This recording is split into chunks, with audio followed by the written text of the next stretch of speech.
इसमें हम दूसरा प्रश्न देखेंगे। प्रश्नावली 1A का दूसरा प्रश्न।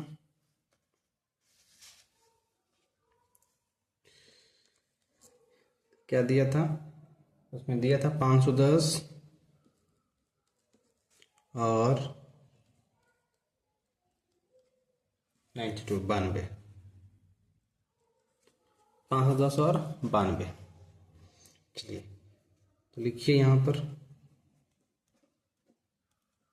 हल में 510 के अभाज्य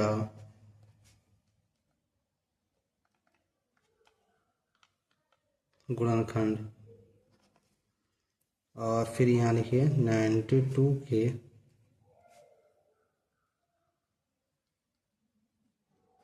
अभाज्य गुणनखंड, ऐसे आपको लिख लेना है। ठीक है, और फिर इसका क्या करना है? गुणनखंड करना है। ठीक है, तो गुणनखंड किया जाए इसका। देखिए मैंने इसको ऑलरेडी पहले से यहाँ देखिए मैं गुणनखंड कर रहा हूँ। चलिए देखिए 510 का गुणनखंड यहाँ पर 510 का गुणनखंड कीजिए। लास्ट में क्या है? 0। तो किससे काटेंगे? 2 से। कितना होगा? 2 दूना 4, एक कैरी यहाँ पर आया, कितना हो गया? 11। 2 पच्चे 10। फिर किधर तो कितना आ गया? 2 पच्चे 10। फिर अब देखिए यहाँ 5 हो गया, तो क्या है? 2 से कटेगा? क्यों नहीं? क्योंकि 2 के पहाड़ा में 5 आता नहीं है, इसलिए इसको हम 2 से नहीं ले जा सकते। 3 से ट्राई कीजिए। फिर देखिए 3 से 24 आएगा, कट सकता है। 3 8 24, 3 पच्चे 15। 3 से भी कट सकता है, काट सकते हैं। 3 8 24, एक कैरी, 3 पच्चे 15। क्या अब ये 3 से कटेगा? नहीं, अब ये 3 से नहीं कटेगा। अब इसको काटना पड़ेगा 5 से। 5 कम 5 और 2 कैरी आएगा, कितना हो जाएगा? 25 50 25, है ना? 5 कम 5 2 आ गया, तो 50 15 25 75 होता है जी। कुछ गलत हुआ क्या? 3 5 से तो 35 समझ कीजिएगा। यहाँ पर 5 कम 5, इसमें से 3 निकलेगा, तो 35 5 सत्ते 35। अब ये हो गया 17 एकम 17।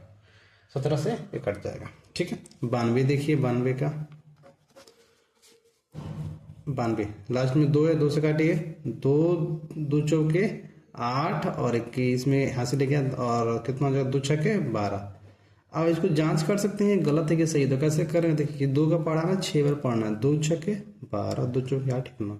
ऐसे आप इसको जांच भी कर सकते हैं। फिर देखिए ये 2 दूना 4, 2 त्याएं 6। अब ये 23 किसी के पढ़ा में नहीं आता है, तो 23 से कम 23। तो इसके अभाज्य गुणनखंड क्या हो गए? 2 3 5 17। यहाँ पर लिख लेंगे हम सबसे पहले। ये 510 का क्या हो गया जी? एक तो हो गया हमारा 2, दूसरा हो गया 3 5 17, और इसका क्या हो गया? इसका हो गया 2 गुणे 23, है ना जी। अब हम क्या करेंगे? अब इसको देखेंगे, इसमें उभयनिष्ठ गुणनखंड। क्यों? ऐसे हम ज्ञात करना है ना, ऐसे ज्ञात करेंगे उभयनिष्ठ देखा जाता है। यहाँ लिखेंगे अतः ये उभयनिष्ठ गुणनखंड, अतः उभयनिष्ठ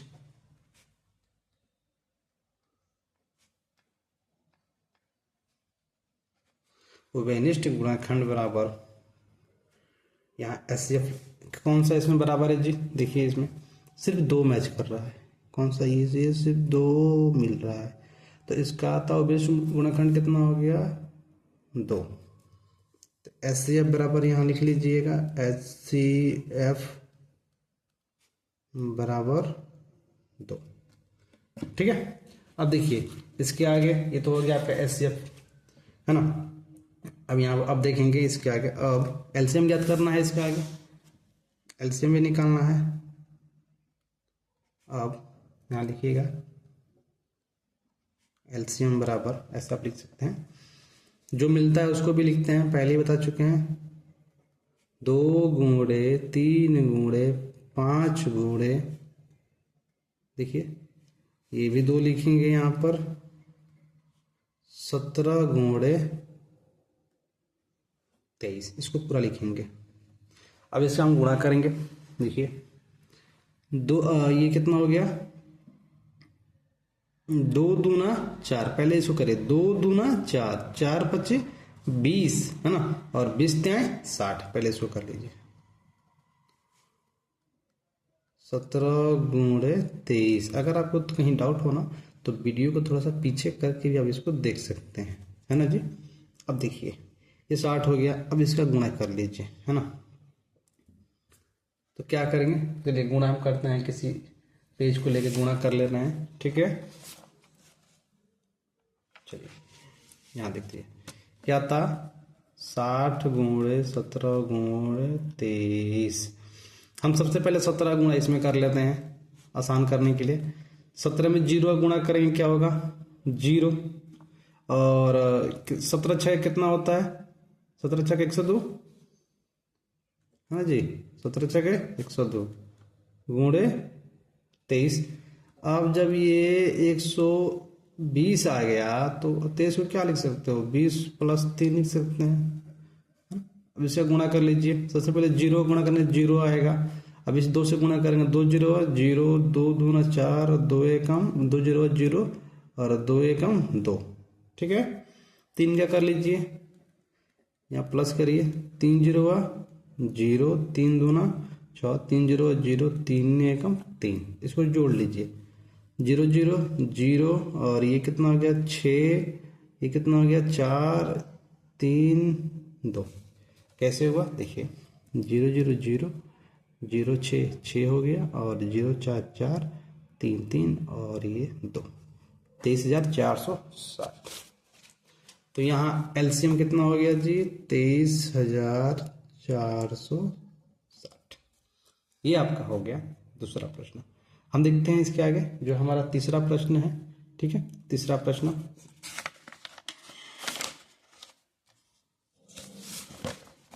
मिलते हैं आपको अगले नेक्स्ट वीडियो में।